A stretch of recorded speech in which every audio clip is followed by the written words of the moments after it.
Hey everybody, welcome back to One Mic, and today I'm here to talk about Season 3, Episode 10 of Paramount Plus's Mayor of Kingstown, entitled Comeuppance. The show sure does do finales, doesn't it? I mean, for all the issues that I had coming into this episode, this was about as good of a finale as I could have asked for. Did it fix all of my issues? Absolutely not. Didn't even address some of them. Left some of them for Season 4. And I think that's going to be one of the biggest stains on this season is what it left for Season 4. But everything that this episode did choose to wrap up, I thought it did pretty damn well, and I had a pretty good time with this episode. And it starts with that cold open. I found the cold open both visually appealing and an intriguing start to the episode because it was a flash forward. The drone shots approaching that complete and total chaos on that bridge looked really cool. Plus, it of course made you wonder what the fuck was going on, right? And I naturally assumed that this was the Russians attacking Bunny's people, but I became more certain of it when they had those mysterious shots of Mike on Constantine's boat, and then he tosses that gun in the water, and that's when I pieced together that this was likely a fast forward because I didn't know what the fuck Mike was doing, and if this was a flash forward, then that was almost certainly Bunny's group being attacked by the Russians on that bridge.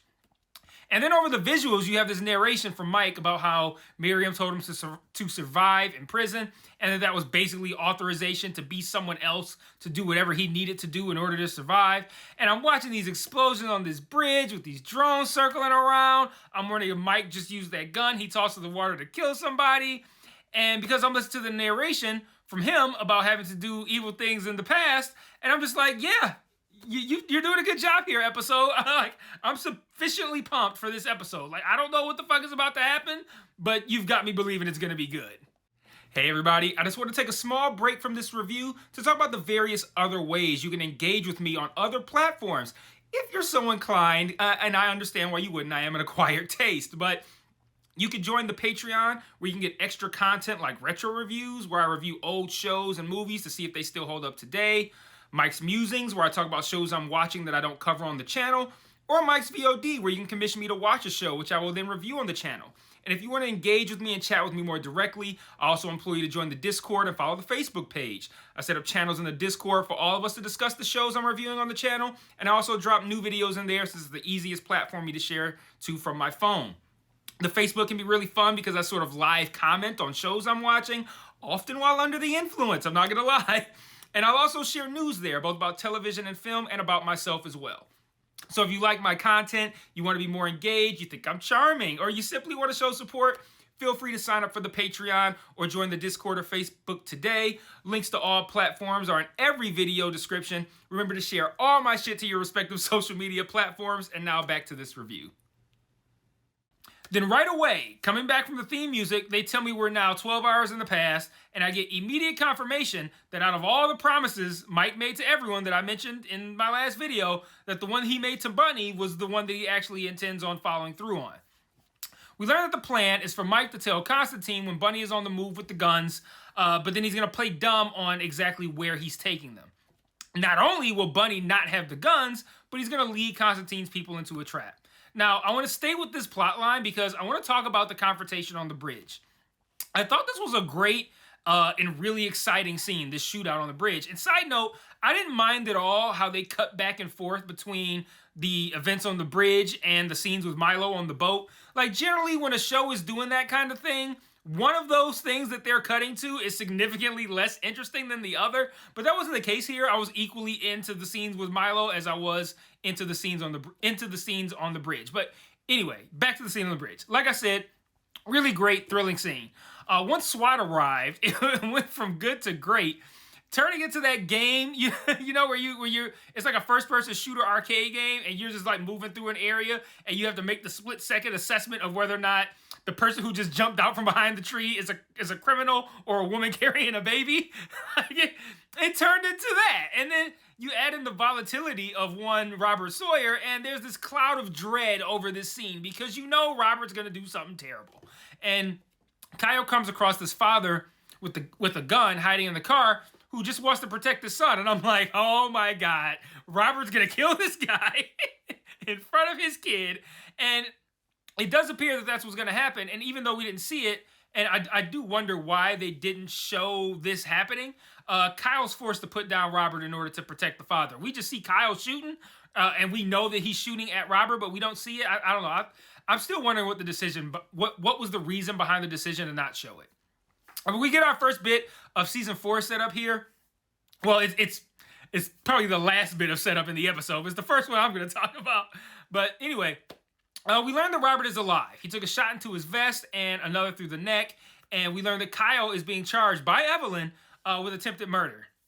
I'm kind of 50-50 on where I land on this. On one hand, I'm intrigued with the thought of how Robert's going to respond to Kyle shooting him, especially given the conversation that they had where, I don't remember what Robert said in the conversation, but it ended with Kyle asking if he was put on SWAT so that Robert could have leverage on Mike. Given that conversation and Kyle shooting Robert, real curious to see how Robert's going to respond. On the other hand, it seems like it'll be immediately obvious that Kyle was trying to protect this father in the car from Robert, or at worst, that father will testify to as much whenever Kyle goes to trial or whatever, right? It seems to me very quickly it's going to come out that there was no ill intent from Kyle toward Robert. He was just trying to protect his father. That's what I'm thinking. So I'm not at all intrigued by their Kyle might be going to prison setup, because I don't believe that he will. If that feels implausible, so you can't really have me you can't have me going through the season thinking like, oh man, I wonder if Kyle's going to go to prison. That's not going to be on my mind. I'm only wondering about Robert's response. Kyle going to prison feels way not happening. But now would also be a good time to talk about the other thing that I didn't like about the bridge scene. Well, I can't say the other thing, but one of the only thing that I didn't like about the bridge scene, and it's not anything wrong with the bridge scene itself, but rather like a missed opportunity. Yeah. I won't say that I didn't like this thing about the bridge scene. It's a missed opportunity to make the bridge scene better. Why couldn't Bunny have been there?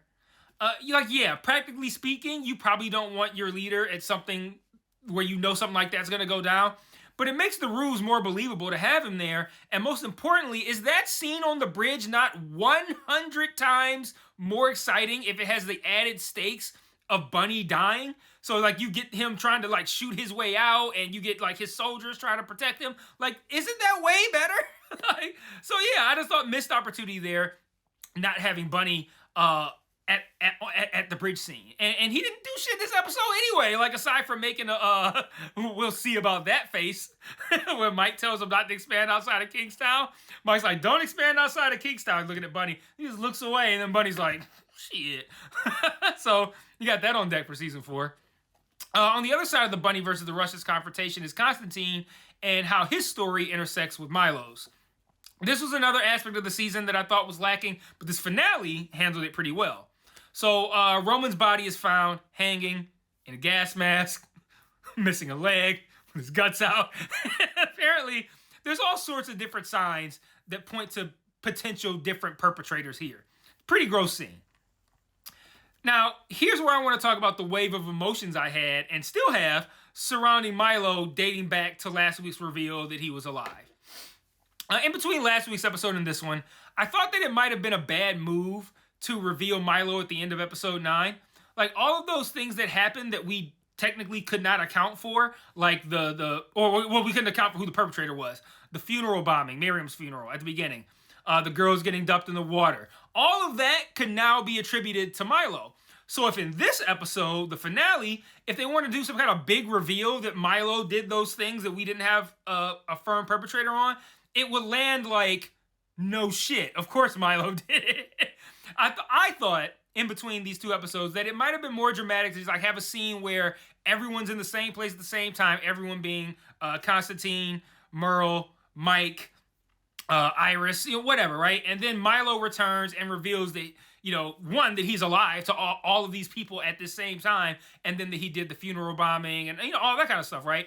And they do, like, reveal that at the end of the episode, but it didn't feel like a reveal. It felt more like of a let's put all of our cards out on the table face up kind of thing.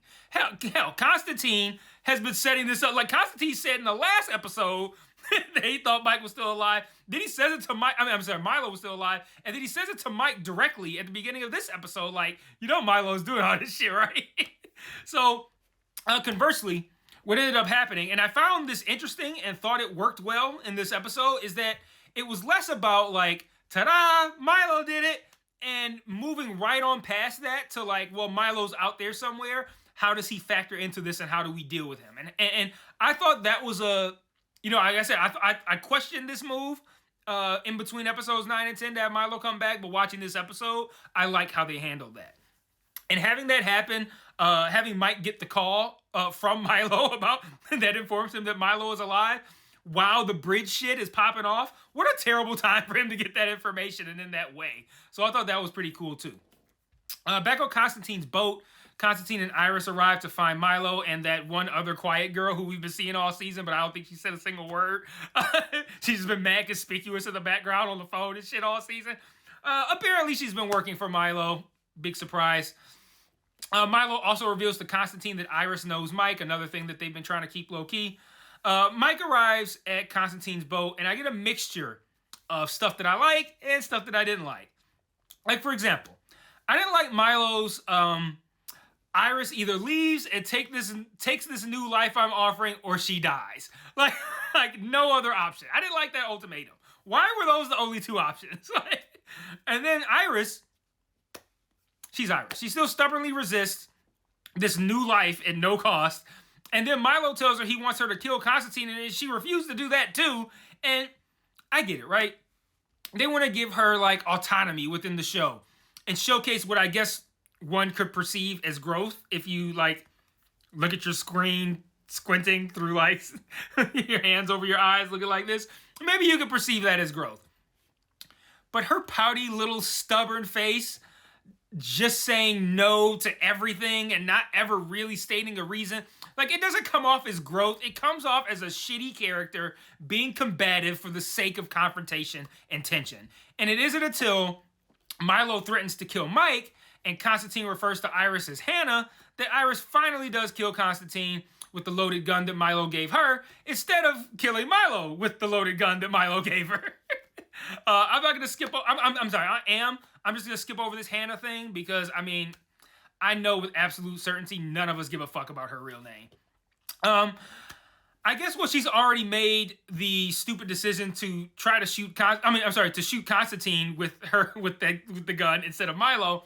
It tracks that she would then follow that stupid decision up with another one and assume that Milo gave her enough bullets to also kill him. So, of course, that's what she decides to do. She fires on the person who's holding them captive only after she's already out of bullets. They finally force Iris to accept this totally free new life. And as she leaves, Ian and Stevie arrive, which allows Mike to overpower Milo.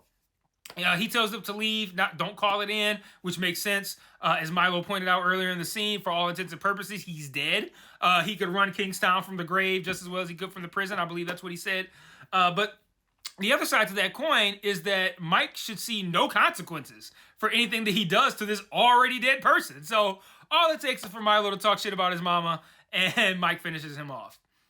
Another thing I didn't like here, Milo did all this that happened all throughout the season just to ultimately ask for things to go back to how they used to be. like he couldn't come up with a more pressive demand than that. And yeah, I've harped on this since the season 2 finale, and now Milo has returned and season 3 has ended, and they still haven't bothered to explain how the fuck he's alive. They're just saying he was warned ahead of time. And like logistically, how is he alive? And now that he's actually dead, they're not even gonna bother to attempt to explain how he was alive in the first place. And that is so fucking shitty to me. Like, this isn't the only thing left unresolved though. I got one more thing I want to talk about before that. So the Ian Charlie storyline takes an interesting turn when Evelyn discovers that there was one time that Ian took Charlie out of prison for a reason other than searching for victim remains, and it just so happens to be the same day as the murder that she wants Robert for, that we all know that Charlie did. I said in my last video that I wanted to see things get worse for Ian to kind of like justify the storyline even existing. It does seem like that's what's going to happen. Ian replies with the "how dare you insinuate that about me" routine, and he just hops off. He's got to be shitting bricks at this point though. He goes to tell Mike, and Mike is basically like, well, Evelyn's a shark and you just gave her blood in the water, so you're fucked, buddy. Bye. Which I love that. Quite true. Ian and Robert, they both tell Mike that he's got to handle Evelyn. Robert does it more with a get your bitch in check or I will kind of vibe. That doesn't go over well. Mike understandably is like, hey, look, can we watch our tone here? But Mike says, and I quote, Evelyn is the least of our problems, which made me laugh because, yeah, like, you got bigger problems than Evelyn, but, like, she's definitely not the least of them. Like, she's a pretty big one as well. Like, she might not be number 1 or number 2, but she's in the top 5. But Mike goes and basically asks Evelyn to chill. And she says she wants Robert, and if Ian has to be collateral damage, then so be it. And I like this angle because given what happens later in the episode with her charging Kyle for shooting Robert, and Robert undoubtedly having a vendetta against Kyle and likely Mike now as well, I could see a world where Mike essentially sacrifices Robert as the greatest of the evils, not the greater or lesser of two, the greatest of the evils, to save Ian and Kyle. And Evelyn left the door open for that as a possibility with that conversation and saying that she's fine with Ian being collateral damage. So I'd like that for season 4. Sorry, I don't know, my mustache itches. That's a weird thing to be dealing with. Anyway, I want to close this video by briefly talking about the 2 deaths that take place in this episode. The first one is one that when it happened, I said on Facebook that this might be the least interesting death that this show could have done, but I don't know if it is or not, but again, it's in the running. Like, I haven't given it too much thought, but I can't really think if there's anybody who could die that I would care less about than Kareem. Like, Kareem commits suicide by Skinhead in this episode after a very unremarkable collection of scenes. We have one where the show fakes like he's going to shoot himself, and then the actual death, which is just... Why would he choose this way? And why would it even play out that way? Like if the warden of a prison walked out onto the yard, I don't think the prisoners would just be like, oh, wait, he just sacrificed himself, huh? Let's just go kill him. Like, maybe I'm wrong, but I don't know. But that seemed a bit implausible to me, how all of that played out. But whatever, it's not interesting. He being Kareem, also seemed to discover that 1CO's affiliation with Bunny after seeing him do the hat signal that I talked about in whichever video the grenading happened. Whichever episode, I'm sorry. He sees this hat signal over the security cameras, but he took that information to the grave with him, so I guess did we need that scene? I don't know. Like, it's whatever. And then on the opposite end of the spectrum is the greatest death in the history of television. At minimum, the history of this show. Yeah. One of my most hated characters of all time is finally gone, and I can rest easy knowing that if this show gets a 4th season, it's already off to a better start because she won't be in it.